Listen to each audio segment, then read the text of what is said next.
Hiçbir şey içmiyorum, gözümden geçmiyorsun. Bahsetsem yine senden gelmiyorsun. Şimdi nerede mutlusun, beni de unutmuşsun. Kaybolan yıllarımı bulur musun?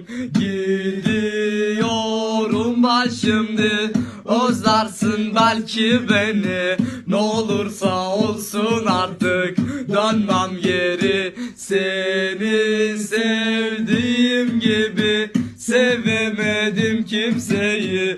Artık ben içmiyorum, her şey bitti.